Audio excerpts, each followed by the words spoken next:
اللہم صلی علی محمد وآل محمد۔ نماز اس لیے بھی پسند تھی حسین کو، نماز اس لیے بھی پسند تھی حسین کو، ہوتی ہے اس کی ابتدا اکبر کے نام سے۔ نہایت ادب کے ساتھ جامعہ حیدریہ کے طالب علم جناب قاری نوید عباس کو دعوت دیتا ہوں کہ وہ تلاوت قرآن مجید سے مشرف ہوں۔ جناب قاری نوید عباس۔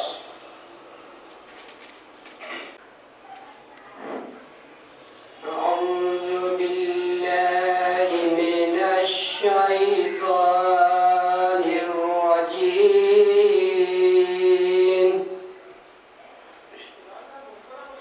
بسم اللہ الرحمن الرحیم۔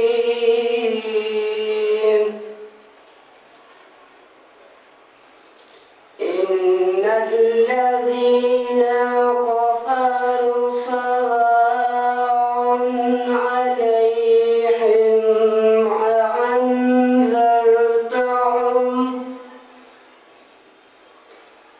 أم لم تنذرهم لا يؤمنون۔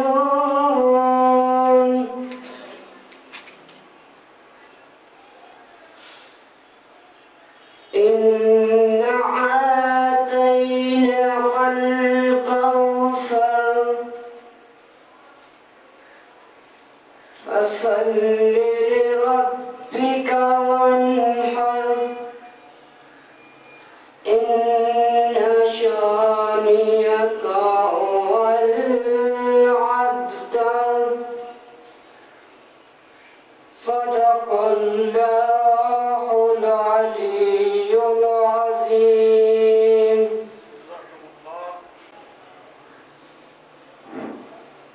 حر نے شاہ مظلوم کا رستہ نہیں روکا، حر نے شاہ مظلوم کا رستہ نہیں روکا، بھٹکا ہوا راہی پتہ پوچھ رہا ہے، بھٹکا ہوا راہی پتہ پوچھ رہا ہے۔ نعرہ تکبیر، نعرہ رسالت، نعرہ حیدری، حسینیت، حسینیت، یزیدیت، بر محمد والے محمد صلوات۔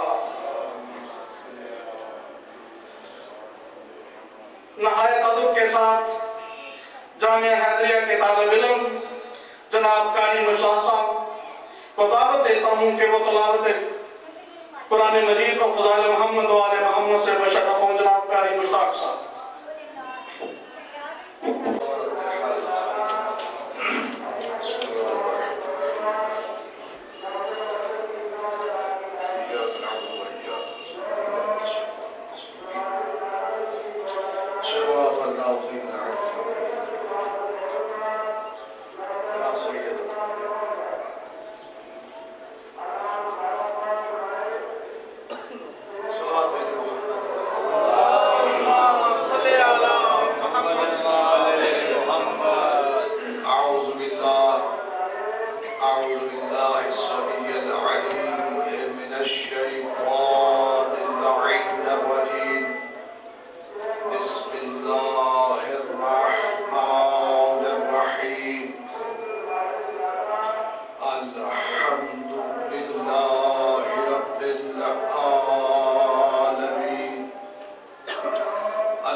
سیدہ شباب اہل الجنہ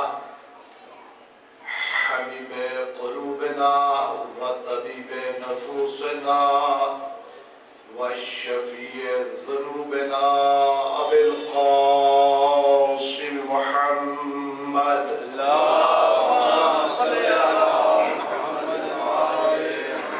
وعلى أهل بيته الطيبين الطاهرين المعصومين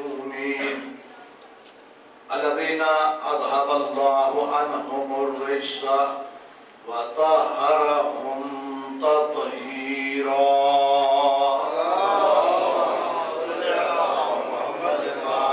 ولعنة الله على أعدائهم من يوم عداوتهم إلى قيام يوم الدين أما بعد فقد قال الحكيم في محكم كتابه الكريم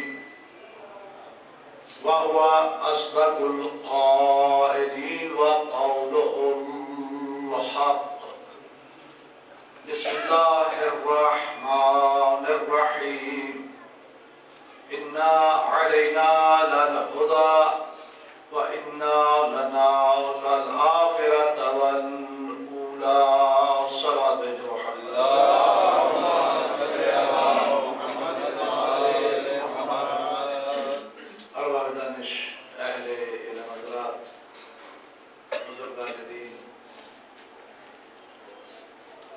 میں مسلسل آپ کی خدمت میں ہدایت کے عنوان پر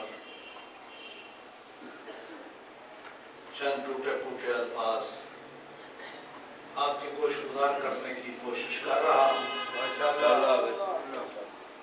رب کائنات سے دعا گو ہوں کہ خالق کائنات مجھے اور آپ کو ان چیزوں پر عمل کرنے کی توفیق عطا فرمائے۔ ارشاد پروردگار ہو رہا ہے بے شک ہدایت کی ذمہ داری ہمارے اوپر ہے اور آخرت کا اختیار ہمارے پاس ہے۔ یقیناً ہر مسلمان یہ ایمان رکھتا ہے، اگر نہیں رکھتا تو اسے رکھنا چاہیے کہ یہ کائنات بھی اسی کے کنٹرول میں ہے اور آخرت کا نظام بھی اسی کے پاس ہے۔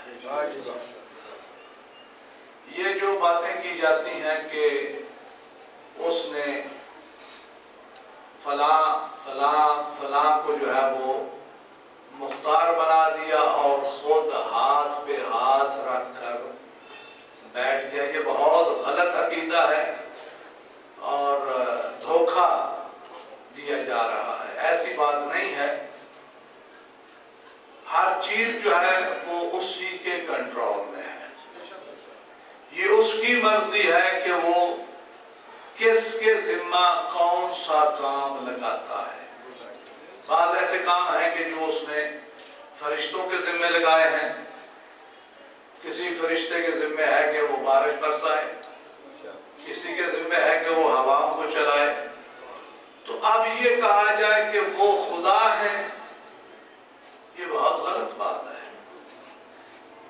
دو چیزیں ہیں، یہ جو انسان اگر اس کے حوالے سے دیکھا جائے تو دو چیزیں ہیں، اس کو دو چیزوں کی ضرورت ہے، ایک روحانی غذا کی ضرورت ہے اور ایک جسمانی غذا کی ضرورت ہے۔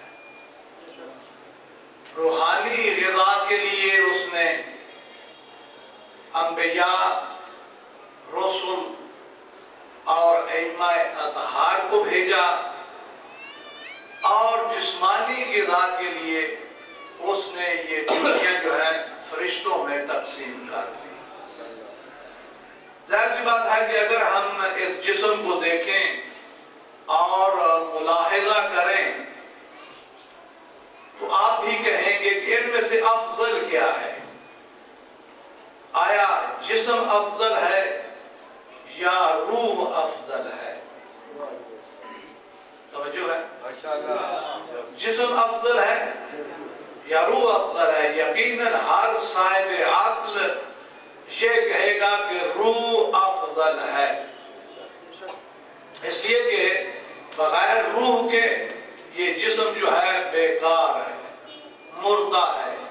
آپ جانتے ہیں کہ جب ملک الموت روح کو قبض کر لیتا ہے تو یہ جسم جو ہے وہ بدبودار ہو جاتا ہے، قابل نفرت ہو جاتا ہے۔ تو ان دونوں میں سے روح افضل ہے اور جسم جو ہے وہ مفضول ہے۔ تو جو مفضول چیز ہے اس کا سامان جو ہے وہ ملائکہ کے ذمہ ہے، اور جو افضل چیز ہے اس کی تربیت کا انتظام اہل بیت کے لہذا وہ بات کہنی چاہیے کہ جو حقیقت ہے اور اسی کا لطف بھی ہے اور اسی کی طرف بچوں کو لے جانا بھی چاہیے۔ ابھی قبلہ فرما رہے تھے، میں وہاں سے نکلا تو باتیں میں ان کی سنی، ماشاءاللہ بہت اچھی باتیں کر رہے ہیں اور ان باتوں کی ضرورت ہے، اور آپ سے بھی گزارش ہے کہ آپ بھی ان کی حوصلہ افزائی جو ہے وہ کرتے رہیں۔ کل مستقبل کے یہی آپ کے بہت بڑے عالم جو ہیں وہ ہوں گے اور آپ کے بچوں کی خدمت کریں گے۔ صلوات بھیجے محمد۔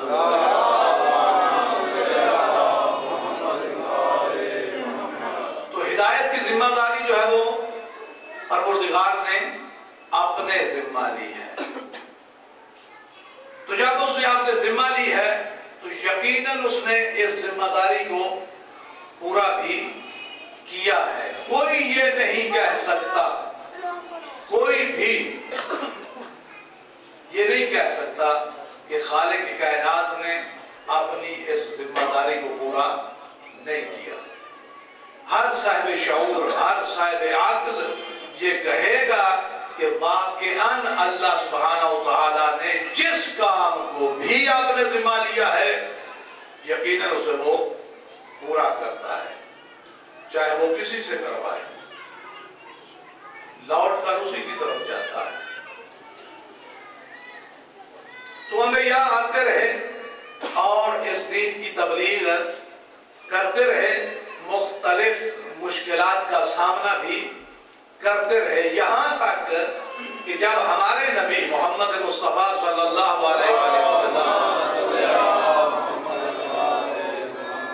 آئے اور سلسلہ ہدایت شروع کیا تو یہودی جو ہے وہ مختلف قسم کی باتیں کرنے لگے، پیغمبر کو طعنہ دینے لگے کہ اب اس کا خدا جو ہے وہ اسے چھوڑ گیا ہے، اور جب کوئی مومن کسی مشکل میں گرفتار ہوتا تھا تو وہ آ کر کہتے تھے کہ اگر تمہارا مشکل کشا سچا ہے تو تمہیں اس مشکل میں مبتلا نہیں ہونا چاہیے۔ اگر کوئی مسلمان کسی مصیبت میں کسی مشکل میں گرفتار ہوتا تھا تو یہودی آ کر یہ کہا کرتے تھے کہ اگر تمہارا خدا سچا ہوتا تو آج تم اس مشکل میں گرفتار نہ ہوتے۔ یہ باتیں ہونے لگی، یا خالق کائنات نے اپنے مصطفیٰ سے ارشاد فرمایا الم یجد کا یتیما فآوا ووجدک ضالا فہدا ووجدک عائلا فاغنا۔ اے میرے حبیب، کیا آپ یتیم نہیں تھے؟ میں نے آپ کو پالا ہے۔ کیا آپ ہدایت کے راستے میں پریشان نہیں تھے؟ میں نے آپ کی پریشانیوں کو دور کیا ہے۔ کیا میں نے آپ کی حفاظت نہیں کی؟ اب یہاں پر جو قابل غور بات ہے وہ یہ ہے کہ پالنے والے جو ہیں وہ جناب ابو طالب ہیں، توجہ ہے، پالنے والے جناب ابو طالب ہیں، اور مال خرچ کرنے والی جناب خدیجہ ہے، کبرا ہیں، اور اللہ یہ کہہ رہا ہے کہ میں نے تجھے پالا ہے، میں نے تجھے مال دیا ہے۔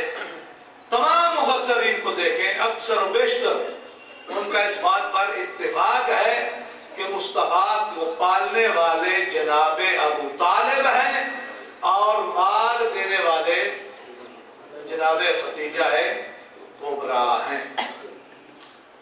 اور خالق کا یہ دستور رہا ہے کہ اس نے کبھی بھی کسی کافر کے فعل کو اپنا فعل نہیں کہا۔ میں کچھ کہنا چاہتا ہوں، نعرہ تکبیر، نعرہ رسالت، نعرہ حیدری۔ کیونکہ طرح طرح کی باتیں جو ہیں وہ ہوتی ہیں اور آج تک مسلمانوں کو اس بات کا علم نہیں ہوا کہ جناب ابو طالب کیا تھے۔ میں مسلمانوں کی نظر میں نہیں کچھ عرض کرنا چاہتا، میں وہ بات کہنا چاہتا ہوں کہ جو قرآن کہہ رہا ہے۔ قرآن میں جائیں، قرآن کا مطالعہ کریں تو یہ باتیں ساری وہاں جو ہیں وہ مل جائیں گی۔ اور مفسرین کا اس پر اتفاق ہے کہ پالنے والے جناب ابو طالب ہیں اور مال دینے والی جناب ختیجہ کبریٰ ہے۔ اور اللہ کا یہ ہمیشہ سے دستور رہا ہے کہ اس نے کبھی کسی کافر کے فعل کو اپنا فعل نہیں کہا، حالانکہ یہی کام جو ہے فرعون نے بھی کیا تھا۔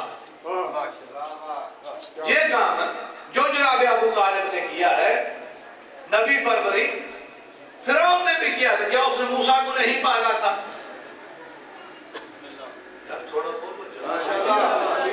بالکل آجنا سروات بھیجے محمد نعرہ حیدری، نعرہ تکبیر، نعرہ رسالت، نعرہ حیدری، حسینیت، حسینیت، یزیدیت، ہر محمد و آل محمد صلوات۔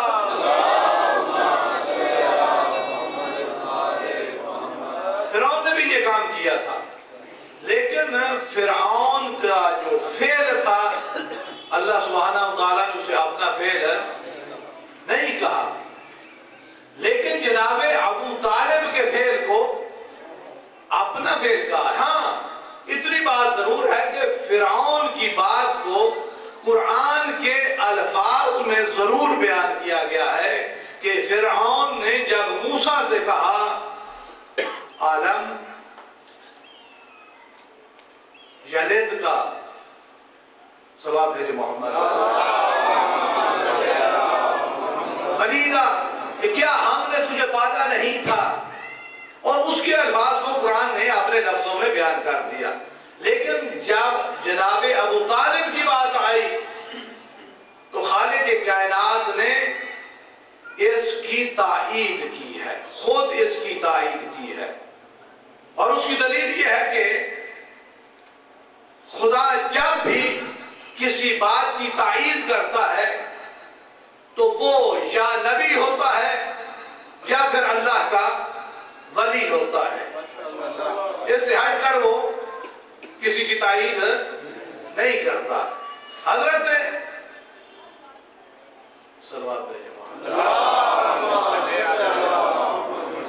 عیسیٰ علیہ السلام نے دو مبلغ جو ہے وہ انطاکیہ کی طرف بھیجے تھے، سورہ یاسین جا کر دیکھنا کہ دو مبلغ جو ہیں انطاکیہ کی طرف بھیجے تھے، اور خالق کائنات کیا کہہ رہا ہے کہ وہ دو مبلغ میں نے بھیجے تھے۔ بھیجنے والا اللہ کا نبی ہے، اور اللہ کہہ رہا ہے کہ وہ دو مبلغ میں نے بھیجے تھے۔ سنگریزے کس نے مارے تھے؟ پیغمبر نے، اور اللہ کیا کہہ رہا ہے؟ وَمَا رَمَيْتَ إِذْ رَمَيْتَ وَلَكِنَّ اللَّهَ رَمَى۔ اگرچہ اے میرے حبیب وہ مارے تیرے ہاتھوں سے گئے ہیں، لیکن وہ مارنے والا میں تھا۔ وہ بیعت کرنے والوں کے ہاتھوں پر تیرے ہاتھ نہیں تھے، وہ میرے تھے۔ تو نہیں بولتا، میں بولتا ہوں۔ مَا يَنطِقُ عَنِ الْهَوَىٰ إِنْ هُوَ إِلَّا وَحْيٌ۔ یعنی اپنے نبی کے ہر فعل کو اللہ سبحانہ وتعالیٰ اپنا فعل کہہ رہا ہے، تو یہاں کیا کہہ رہا ہے کہ تجھے میں نے پالا ہے،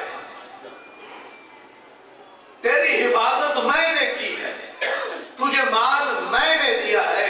اور مفسرین کہتے ہیں کہ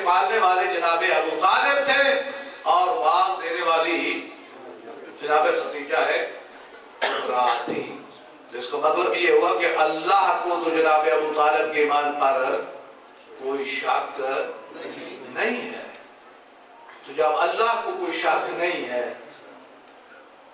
تو پھر جس کو شک ہوگا وہ شکی بنے گا، اللہ کو تو اس پر کوئی شک نہیں۔ لیکن پھر کہتے ہیں کہ نہیں وہ تو بات یوں تھی کہ بھتیجا تھا اس لیے جو ہے وہ سارا کے سارا جو ہے وہ کرتے رہے۔ بہرحال پیغمبر اسلام جو ہے وہ خدمت کرتے رہے اسلام کی، اور اللہ سبحانہ وتعالیٰ نے اپنے احسانات اپنے اس نبی کو جتلائے ہیں، اپنے اس نبی کو اپنے احسانات جتلائے ہیں۔ وہ کون سے ہیں؟ وہ یہ دو ہی تو احسان ہیں کہ یتیمی میں پالا ہے اور غربت میں مال دیا ہے۔ تو میں عرض کروں گا کہ پروردگار یہ جو احسان تو مصطفیٰ کو جتلا رہا ہے، کیا کسی اور پر یہ تیرے احسان نہیں ہے؟ ہر یتیم کو پالنے والی تیری ذات ہے، ہر غریب کو رزق دینے والی تیری ذات ہے، اور تو اگر احسان جتلانا ہی چاہتا تھا تو وہ احسان جتلاتا کہ جو کسی اور پر نہیں۔ اگر تو احسان جتلانا چاہتا تھا تو تو یہ کہتا کہ میں نے تجھے سید الانبیاء بنا کر بھیجا، میں نے تجھے صاحب معراج بنا کر بھیجا، میں نے تیری شریعت کو تمام شریعتوں پر فوقیت دی۔ یعنی وہ احسان کہ جو فقط محمد کی ذات کے ساتھ خاص ہیں وہ بیان کرتا، یہ احسان کیوں بیان کر رہا ہے؟ عجب نہیں آواز قدرت ہے کہ یہ احسان ہر کوئی جانتا ہے۔ ہاں، ان احسانات کا میں نے ذکر اس لیے نہیں کیا کہ ہر کوئی جانتا ہے کہ خلق عظیم کا مالک جو ہے وہ مصطفیٰ ہے، صاحب معراج جو ہے وہ مصطفیٰ ہے، سید المرسلین جو ہے وہ محمد مصطفیٰ ہے، خاتم الانبیین جو ہے وہ، یہ ساری چیزیں تو وہ سارے جانتے ہیں۔ یعنی خالق ان چیزوں کا ذکر کر رہا ہے کہ جن کی لوگ تلاوت بھی کرتے ہیں اور پھر بھول بھی جاتے ہیں، اور ان چیزوں کا اس لیے ذکر کیا کہ جب بھولے سے تلاوت کرتے ہوئے بھولے سے کہیں ترجمے پر نظر پڑ گئی تو انہیں جناب ابو طالب کے بھی احسان یاد آئیں اور جناب خدیجہ کے بھی احسان یاد آئیں۔ صلوات بھیجے محمد۔ اچھا، ایک اور بات کہ احسان دو قسم کے ہوتے ہیں، ایک احسان شخصی ہوتا ہے اور ایک احسان ملی ہوتا ہے۔ شخصی احسان کہ آپ نے میرے ساتھ کوئی احسان کر دیا تو یہ شخصی ہے، میری شخصیت تک محدود ہے، لیکن اگر آپ میرے مشن کے لیے کوئی آپ کرتے ہیں تو یہ احسان آپ نے فقط مجھ پر نہیں کیا بلکہ پوری ملت پر کیا ہے۔ دو قسم کے احسان ہیں۔ تو آئیے آپ دیکھتے ہیں کہ جناب ابو طالب نے جو احسان کیا ہے مصطفیٰ پر، کیا یہ شخصی احسان تھا یا قومی ملی احسان تھا؟ کیا یہ فقط محمد کی ذات کے ساتھ خاص تھا؟ نہیں۔ اگر فقط محمد کی ذات کے ساتھ خاص ہوتا تو پھر علی کو مصطفیٰ پر قربان نہ کرتا۔ لہذا احسان کرنا چاہیے، نیکی کرنی چاہیے، اور یہ زندگی جو اللہ سبحانہ وتعالیٰ نے ہمیں دی ہے، انسان نے پتہ نہیں کیا سمجھ رکھا ہے کہ یہ فضول ہے، یہ بیکار ہے، اس کا ایسے ہی ٹائم جو ہے وہ برباد کرتا چلا جا رہا ہے۔ اگر آپ کی توجہ ہو تو میں چاند ایک کہہ دوں۔ پیغمبر اسلام محمد مصطفیٰ صلی اللہ علیہ وآلہ وسلم ارشاد فرماتے ہیں، یا ابا ذر اغتنم خمسہ قبل الخمس، کہ 5 چیزوں کو غنیمت سمجھو 5 چیزوں سے پہلے. بس یہی میں عرض کرنا ہے. اگر آپ کی توجہ ہو گئی تو میرے خیال میں مجلس ہو جائے گی. یار ان بچوں کو پیچھے کیوں نہیں بٹھا دیتے؟ صلوات بھیجے محمد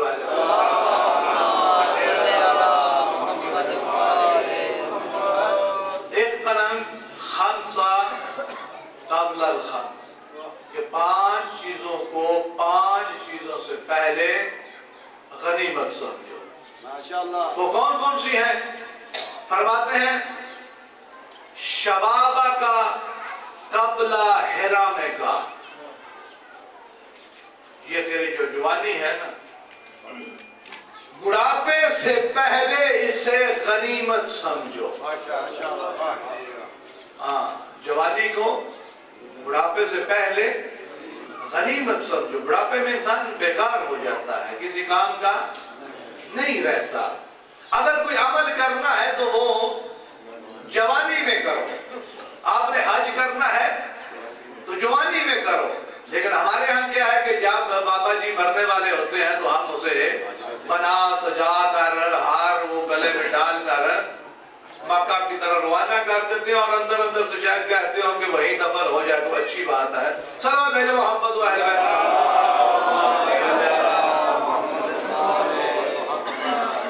تو یہ حج جو ہے وہ حج نہیں ہے. جو آپ کو نہیں سنبھال سکتا وہ حج کیا بجا لائے گا. حج بہت مشکل ہے. ہاں میں تو گیا ہوں، اگر آپ میں سے گیا ہے تو وہ اس بات کی تائید کرے گا کہ یہ جو کام ہے بڑا مشکل کام ہے. بہت مشکل کام ہے حج کا کرنا. اس لیے کہتے ہیں نا ہمارا حج ہو گیا کہ مشکل کام ہوتا ہے، حج ہو گئی. تو ہمارے ہاں یہ عجیب مشکل ہے. پیغمبر اسلام فرماتے ہیں اغتنم خمسہ قبل الخمس، کہ 5 چیزوں کو غنیمت سمجھو 5 چیزوں سے پہلے. شبابہ کا قبل حرم کا، بڑھاپے سے پہلے جوانی کو غنیمت سمجھو. اس جوانی میں ہمیں جو ہے سارے کام کرنے ہیں. نماز پڑھنی ہے تو نماز بھی جوانی کی ہے. روزہ رکھنا ہے تو وہ بھی جوانی کا ہے. حج میں جانا ہے تو وہ بھی جوانی کا حج ہے. یہ سارے امور جو ہیں جوانی میں کرنے چاہیے. اور وہ بندہ کہ جو اس شباب میں اپنے آپ کو سنبھال لیتا ہے اس کی دنیا بھی کامیاب ہے اور آخرت بھی کامیاب ہے. آپ دیکھیں کہ ایک پرندہ ہے نا، اس کے 2 پر ہیں اور دونوں پر سلامت ہیں. تو جب وہ پرواز کرنا چاہتا ہے تو جتنی بلند پرواز کرنا چاہے وہ کر سکتا ہے. لیکن اگر اس کا ایک بازو جو ہے وہ ڈیمیج ہو جاتا ہے، بیکار ہو جاتا ہے، تو کیا وہ پرواز کے قابل رہتا ہے؟ اور جس کے دونوں ہی، تو وہ پرواز کیسی کرے گا؟ اور جس کے دونوں بازو سلامت ہوں تو وہ کتنی پرواز کرتا ہے؟ اتنی پرواز کرتا ہے کہ پرواز کرتے کرتے اس مقام پر پہنچ جاتا ہے کہ جہاں پر ملک یہ کہتے ہوئے نظر آتا ہے لو دنوت انمولتن لہترکتو، کہ اگر یہاں سے انگلی کا ایک پورا بھی میں آگے بڑھوں تو میں جل کر راکھ ہو جاؤں گا.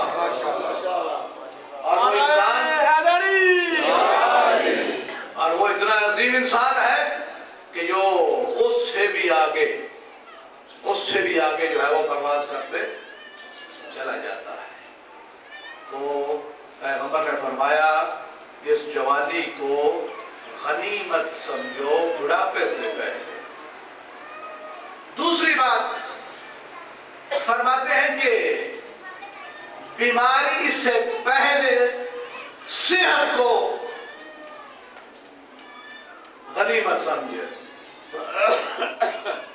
اگر انسان کی صحت ہے تو وہ سارے کام انجام دے گا، اور اگر صحت ہی نہیں ہے، صحت ساتھ ہی نہیں دیتی، تو وہ کیا کام کرے گا؟ تو جب صحیح و سلامت ہے تو اسے اس کو غنیمت سمجھنا چاہیے، اس ٹائم کو غنیمت سمجھے، فضول نہ سمجھے۔ اور ہمارے یہاں کیا ہوتا ہے کہ یہ جوانی کا ٹائم جو ہے ہم فضولیات میں ختم کر دیتے ہیں، حالانکہ اسی سے انسان بنتا ہے، ماشاءاللہ اسی جوانی میں جو ہے وہ انسان بنتا ہے۔ اگر اپنی جوانی کو سنبھال لیتا ہے، شریعت کے دائرے میں رہتے ہوئے زندگی بسر کرتا ہے، تو وہ ایک کامیاب انسان بنتا ہے۔ لیکن اگر وہ اس جوانی کو لوفروں کے ساتھ، لٹیروں کے ساتھ، ڈاکوؤں کے ساتھ، بھنگیوں کے ساتھ، چرسیوں، میری باتیں سب تو نہیں لگتی، صلوات بھیجو محمد وعلیہ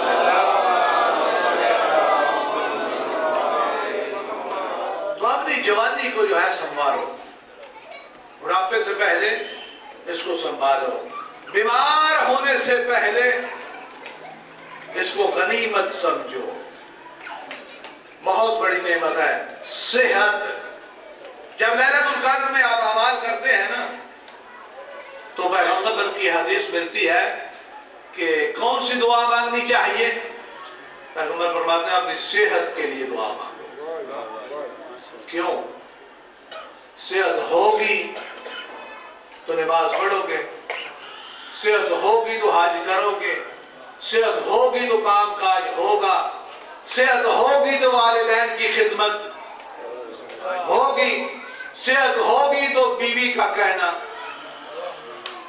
اس پر عمل کیا جائے گا نا۔ اب تو یہ مسئلہ جو ہے بڑا ڈینجرس ہو گیا ہے، دن بہ دن زور پکڑتا چلا جا رہا ہے، جو وہاں سے اوکے ہونا ہے اسی نے ہونا ہے، باقی عجیب ہے۔ ابھی ایک صاحب ہمیں ملے ہیں بزرگ، کہہ رہے ہیں کہ ہم آ رہے ہیں مانچسٹر میں، چل آئے اور وہاں سے پوچھیں۔ جب میں گیا تو میرے لیے بہت عجیب تھا۔ مولانا عید کب ہے؟ میں نے یوں سمجھا کہ شاید میں یہاں وزیر لگ کر آیا ہوں، اتنے فون ادھر موبائل آئے، ادھر فون آئے، ایسے ایسے ایسے، پورا سال کسی نے نہیں پوچھا۔ جو ہی چاند کی بات آئی تو اللہ اکبر، لائن لگی ہوئی ہے عید کب ہے۔ اور زیادہ پوچھنے والے وہ ہوتے ہیں کہ جنہوں نے کبھی روزہ رکھے ہی نہیں ہے، وہ اس بات پر زیادہ زور دیتے ہیں۔ تو میں چونکہ نیا نیا کیا ہوا تھا تو میرے لیے مسئلہ تھا، میں پوچھتا تھا آپ تقلید کس کی کرتے ہیں؟ تو ایک صاحب نے کہا جی وہ کیا ہوتا ہے؟ میں یہ روٹی کے ساتھ کھاتی ہوں۔ کیا ہوتا ہے؟ میں عید کس کے لیے کر رہے ہو؟ کس چیز کی عید کر رہے ہو؟ جی رمضان میں روزے رکھے ہیں۔ میں کہا اگر روزے میں جو کوئی مسئلہ پیش آ گیا تو کس کی طرف رجوع کرنا ہے؟ جی آپ کی طرف۔ میں سبحان اللہ، میں کہ اس کا مطلب میری تقلید کر۔ ہاں جی آپ کی تقلید کرتے، آپ کے پیچھے نماز پڑھنے۔ میں بابا میرے پیچھے نماز پڑھنا اور ہے اور تقلید کرنا، اس کے لیے ایک مجتہد کی ضرورت ہے۔ میں تو ایک چھوٹا سا طالب علم ہوں، فون آ گئے تعید، میں کہ تقلید کہتے بیوی کی کرتا ہوں۔ ہاں آپ کو خوش کرنے کے لیے یہ آپ وہ جاننے والے ہیں ہمارے بزرگ، پوچھیں وہاں سے، اور میں جمعے کے خطبے میں باتیں کر دیتا ہوں، پھر جی بیوی کی تقلید کرتا ہوں۔ تو یہ بڑا مسئلہ جو ہے مشکل، اور یہاں بھی میں نے آ کر دیکھا ہے۔ مجھے ابھی دعوت ملی تھی مجلس کی، تو میں نے کہا یار اس دن تو میں بک کو پڑھنا، کوئی آگے پیچھے کاغذ پڑھ دیں گے؟